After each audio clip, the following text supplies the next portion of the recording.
Today we take a look at the aftermath of the Semi and Roadster reveal. I've got a lot of video to point you at today.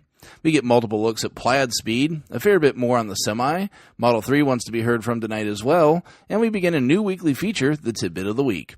This is Tesla Tidbits episode number 324 for November 20th, 2017. We start with a couple looks at the new Roadsters Plaid level speed, courtesy of @David Hodge on Twitter, and a perennial favorite of the show, Brooks from Drag Times. David gives us a look at what the Roadster looks like from the outside when you take off, and Brooks gives us an 8-minute video of more of an all-around look, and then the actual launch, including the Plaid graphic effect on the center screen when the car is trying to snap your head off your neck. Check them both out at the links in the description. Next up, we check out Inside EVs, where we find a flurry of businesses have already jumped in to pre-order the Tesla Semi. Mega retailer Walmart has jumped into the early adopter pool. A spokesperson said, quote, "We have a long history of testing new technology, including alternative fuel trucks, and we are excited to be among the first to pilot this new heavy-duty electric vehicle," end quote. The company pre-ordered 15 vehicles, 5 of which will come to the States, and 10 that will head to the Great White North in Canada. Speaking of Canada, grocery chain Loblaws has signed up for 25 of their own. A spokesperson for the company said they hope to have a fully electric fleet by 2030. Lastly, trucking company JB Hunt is in on the action as well, ordering, quote, multiple, end quote, trucks. President and CEO John Roberts said, quote, "We believe electric trucks will be most beneficial on local and daily routes, and we look forward to utilizing this new sustainable technology," end quote. We move over to YouTube for the next two, starting with K-Man Auto giving us a 5-minute look at the guts of the Semi. Tesla didn't cover the motors, oddly enough, and K-Man got a huge swath of video for his trouble. I'm super surprised at Tesla security for allowing this, as it appeared that K-Man wasn't the only one getting in under there.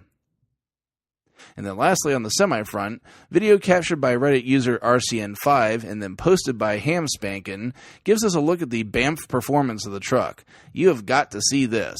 It does a launch and sounds like a giant radio-controlled car as it hurtles off the line, in a rather surreal sight to see such a large vehicle moving so fast. Last bit on the news front tonight is an update on Model 3, courtesy of Model 3 Owners Club. New shots show that the Model 3's UI gets a new update. The shots show that the UI now has trip capabilities, the energy stats for the current trip and since last charge, the map now has the traffic option, among others, available, and a nice new blue accent on the HVAC UI as well. I had thrown a poll out following the Semi and Roadster event, because it just seemed that the Model 3 delivery event felt almost somber in comparison, and I wanted to see if I was the only one that thought that Thursday's event was better. I wasn't alone. 92% of you that responded agreed that the Semi and Roadster event was indeed better. To me, Elon just felt more excited by about an order of magnitude for this event as opposed to Model 3, which should have been an enormous celebration. I think this may have been because despite making an electric car with no compromises, there were plenty made on the Model 3, where the Semi and Roadster were straight assaults on their respective automobile classes.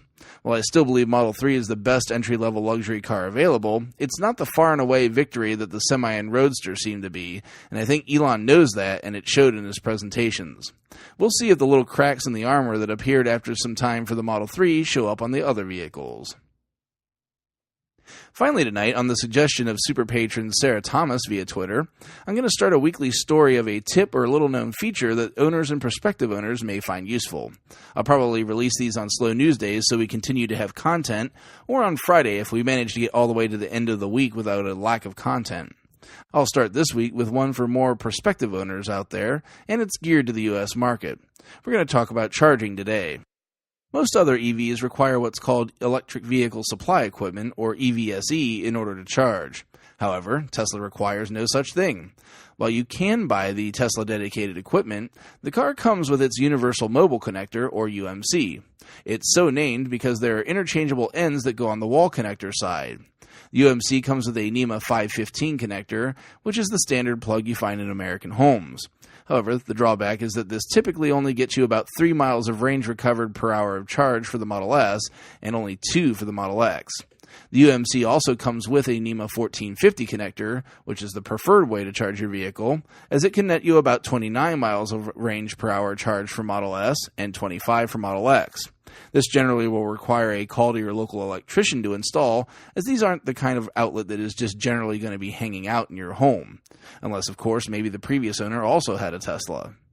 Tesla has other adapters for sale as well that may fill a need for you, including a NEMA 520 adapter that looks very similar to the 515 one, except that one of the prongs is turned on its side.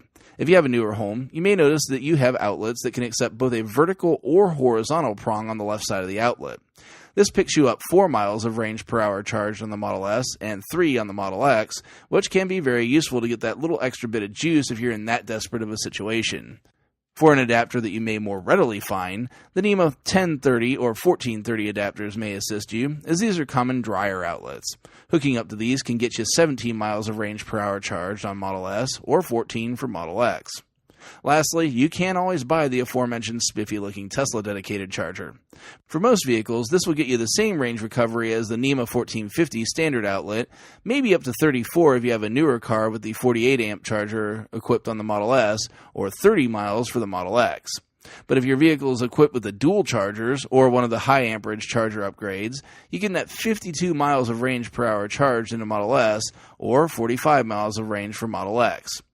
One final adapter the car comes with is the J1772 adapter, which is good for charging at many public charging stations operated by non-Tesla companies. Charge rates vary here, but are usually similar to the home charging rates with the faster NEMA adapters. There are, however, some high-speed chargers utilizing this adapter that can charge at a greater speed than any home charger. But not as fast as the final method of charging we can't forget, and that's the Tesla Supercharger network. This is the fastest possible way to charge your Tesla by far. Typically, 30 to 45 minutes at one of these chargers will get you between 60 and 80% of your car's battery replenished. Check out the links to the full stories in the show description. While you're at it, check out the Patreon at patreon.com/Tesla Tidbits. Thanks as always to my super patrons John Waltower, Drew Schuyler, John Waller, Mark and Sarah Thomas, Ryan Scarborough, Lee Sweet, William Henry Crew III, Dorian Steve Guberman, Bruno Quindici, John Rich, Joey Boots, and Ralph and Cheryl Waterhouse for supporting the show at the $10 plus level. Be sure also to show your love on YouTube, iTunes, and other services across the internet, or use the show referral code TS.LA/JON4602 if you're in the market for a new Tesla. It's good for free supercharging for the life of the vehicle. Also, make sure to check out my Extra Life donation page at bit.ly/TT-EL2017. That's TT and EL in caps. Anything you can kick in to help sick kids would be most appreciated. One final show housekeeping note for you. This week is Thanksgiving in the U.S. As I record shows the night before they're intended for consumption, this means that there will be no Friday shows so I can spend time with my family on Thursday. That's it for tonight. If you have feedback for me, the best way to be heard is to tweet at Tesla Tidbits. I'll see everyone back here again tomorrow. Until then, keep it charged and hit the road.